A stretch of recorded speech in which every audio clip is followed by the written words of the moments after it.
శ్రీమాత్రే నమః. ఈరోజు 6వ శ్లోకం. అంతకంటే ముందు ఒకసారి 5వ శ్లోకాన్ని చెప్పుకుందాం. నహి కశ్చిత్ క్షణమపి జాతు తిష్ఠత్య కర్మకృత్ కార్యతే హ్యవశః కర్మ సర్వః ప్రకృతిజైర్గుణైః. 6వ శ్లోకం.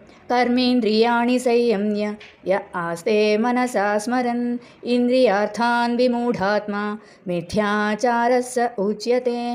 ఇంద్రియములు సంయమ్య నిగ్రహించి ఎవరైతే ఆస్తే ఉంటారో మనసులో స్మరణ్ ఆలోచిస్తూ ఇంద్రియార్థాన్ ఇంద్రియ వస్తు విషయములు విమూఢాత్మ వివేకులు మిథ్యాచార కపటులు వారు ఉచ్యతే అని చెప్పబడతారు. అంటే బాహ్యమైన కర్మేంద్రియములను అదుపులో ఉంచిన మనసులో మాత్రం ఇంద్రియ విషయములపైనే చింతన చేస్తూ ఉండేవారు తమని తామే మోసం చేసుకునేవారు, అలాంటి వారు కపటులు అనబడతారు అని ఈ శ్లోకం యొక్క అర్థం. శ్లోకాన్ని ఇంకొకసారి చెప్పుకుందాం.